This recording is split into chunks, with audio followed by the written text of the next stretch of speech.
പത്തനംതിട്ട കേന്ദ്രീകരിച്ചുള്ള സുവിശേഷ സ്ഥാപനത്തിന്റെ ഷെൽട്ടർ ഹോമിലെ അന്തേവാസിയായ കൗമാരക്കാരനെ നടത്തിപ്പുകാർ ക്രൂരമർദ്ദനത്തിനിരയാക്കിയതായി പരാതി. അണക്കര സ്വദേശിയായ 17-കാരനാണ് ശരീരമാസകലം മർദ്ദനമേറ്റ് കട്ടപ്പന താലൂക്ക് ആശുപത്രിയിൽ ചികിത്സ തേടിയത്.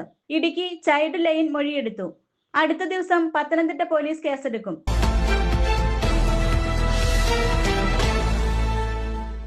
ഭർത്താവ് ഉപേക്ഷിച്ച അണക്കര സ്വദേശിനിയായ യുവതിയുടെ 3 മക്കളിൽ മൂത്തയാളാണ് 17-കാരൻ. കഴിഞ്ഞ മാർച്ചിൽ സുവിശേഷക സ്ഥാപനത്തിന്റെ തത്സമയ പരിപാടി യൂട്യൂബിൽ കണ്ടാണ് യുവതിയും കുടുംബവും ഈ സ്ഥാപനവുമായി ബന്ധപ്പെടുന്നത്. 9ാം ക്ലാസ്സിൽ പഠനം മുടങ്ങിയ കുട്ടിക്ക് തുടർ പഠനവും ജോലിയും വാഗ്ദാനം ചെയ്ത് പത്തനംതിട്ടയിൽ തന്നെയുള്ള വൃദ്ധസദനത്തിലേക്ക് കൊണ്ടുപോയി. കുട്ടി ഉൾപ്പെടെ 4 കൗമാരക്കാർ ഇവിടെ ഉണ്ടായിരുന്നു. എന്നാൽ വൃദ്ധസദനത്തിലെ അന്തേവാസികളെ കുളിപ്പിക്കൽ ഉൾപ്പെടെയുള്ള ജോലികളാണ് നൽകിയത്.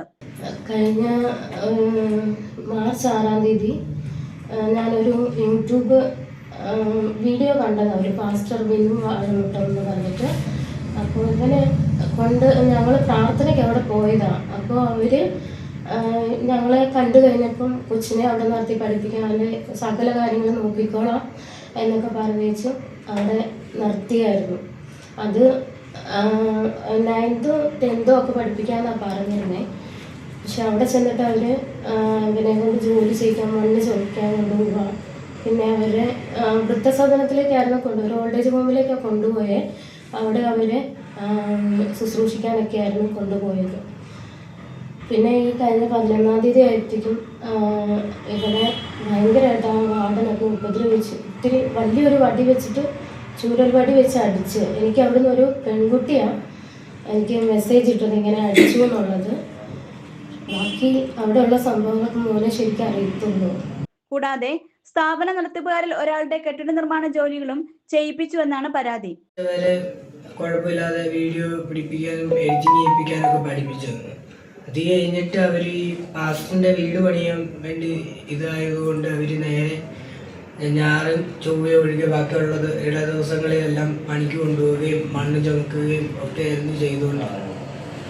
എന്നെപ്പോലെ തന്നെ കുറച്ച് 2-3 പിള്ളേരും ഉണ്ട്. അതിൽ 2 പിള്ളേർ സ്കൂളിൽ പോകും, ബാക്കി ഒരുത്തനും ഞാനും മാത്രമാണ് ഇങ്ങനെ ഈ പണിക്കും ഇതൊക്കെ പൊയ്ക്കൊണ്ടിരിക്കും. പിന്നെ ഈ കഴിഞ്ഞ 11-ാം തീയതി ഞാൻ ഈ കൊല്ലം മീറ്റിങ്ങിന് വീഡിയോ പിടിക്കാൻ വേണ്ടി പോയി കഴിഞ്ഞപ്പോഴത്തേക്കും അവർ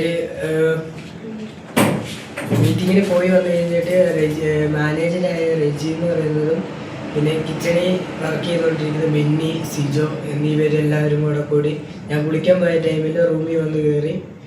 ഇങ്ങനെ ഞാൻ കുളിക്കാൻ പോയ ടൈമിൽ റൂമിൽ വന്ന് കയറിയിട്ട് കഥ അടച്ചു. എന്നിട്ട് ഇവർ പുറകിൽ നിന്ന് സിജോ കയറി വായിൽ തുണിയും തിരികെ ബെന്നി പുറകിൽ നിന്ന് അടിക്കുകയും ചെയ്തു. മാനേജറായ റെജി കഴുത്തിന് വട്ടം പിടിച്ച് വെക്കുകയും പിന്നെ ഇവിടേക്കിട്ട് അടിക്കുകയും തല പിടിച്ച് ബെഡേലൊക്കെ അടിക്കുകയും ചെയ്തു. എന്നിട്ട് ബെന്നിയാണെങ്കിൽ കാലിൻ്റെ തുടക്കിട്ടും കാൽപ്പത്തിയിലും കൈകളിലും ഒക്കെ അടിച്ച്. പലപ്പോഴും പഴകിയ ഭക്ഷണമാണ് നൽകിയിരുന്നതെന്നും കൗമാരക്കാരൻ പറഞ്ഞു.